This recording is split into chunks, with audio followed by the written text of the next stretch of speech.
ఇక్కడ ఇందాక నేను మాట్లాడిన నా కుట్ర విషయం వేరే, మేడం గారి సందర్భంలో జరిగింది వేరే. నన్ను అంతగా అసహించుకోవటానికి, మీరు నా మీద అంత జలసీ రావటానికి ఏమిటమ్మా కారణం? నేనేం తప్పు చేశాను? నా బుద్ధి గడ్డి తిని మీ నాన్న చెప్పడా మీ ఇంట్లో? మీ అమ్మ చెప్పదా మీ ఇంట్లో? అంత ద్వేషం ఎందుకు పెంచుకుంటున్నారు? వినా స్త్రీయ జననం నాస్తి. స్త్రీ లేకపోతే ప్రపంచమే లేదు. అసలు ఈ మానవాళ్లే లేదు.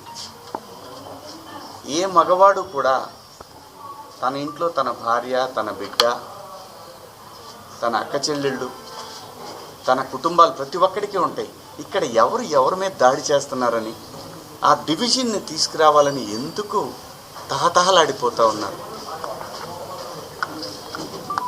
అందరి వాదన ఒకటే, స్త్రీని మహాలక్ష్మిలా చూసుకోవాలనుకుంటారు.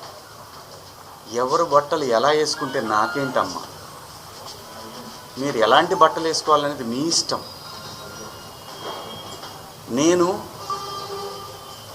ఒక తండ్రిలాగా నా దగ్గర హీరోయిన్లు అందరూ కూడా నాకు తండ్రిలాగా నేను పాత్రలు చేస్తున్నాను కాబట్టి నా బిడ్డలకు చెప్పినట్టు చెప్పానే కానీ ఇంతకుముందు ఎప్పుడు ఎవరు ఏమీ అనలేదమ్మా. వాళ్ళ మీద మీరు ఇలాగే కంప్లైంట్లు ఇచ్చారా? జూమ్ మీటింగులు పెట్టుకొని మీలో మీరే?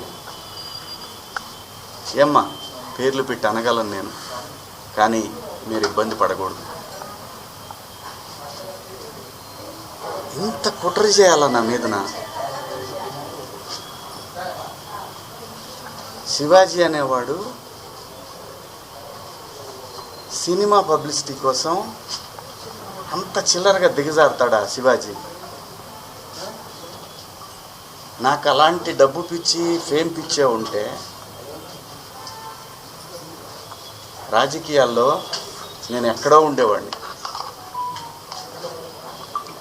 ఒక సినిమా కోసం అంత దిగజారే మనిషి అయితే 13 సంవత్సరాల పాటు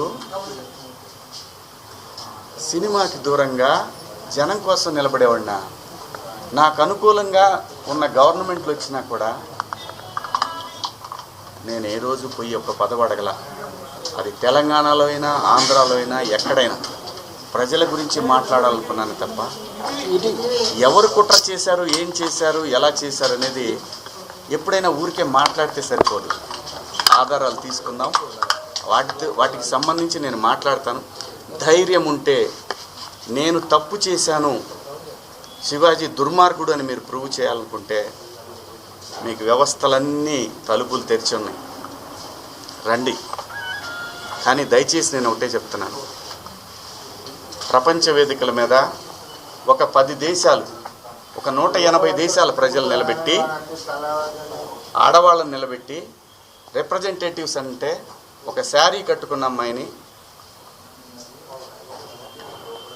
మీరు ఇండియన్ కదా అని అడుగుతారు. అది ఈ దేశ పునాదులు. అంత మాత్రం చేత మీరు రోజు చీరలే కట్టుకొని చీరలే ఇచ్చేసి ఏ మూర్ఖుడు చెబుతాడమ్మా అలాగా? ఏ మూర్ఖుడు చెబుతాడు అలాగా? నాకేం పని? నా బిడ్డలు అనుకొని చెప్పాను తప్ప నాకేం వస్తుందండి? నాకే అధికారం లేదు, అదే చెప్తున్నా కదండి. నాకే అధికారం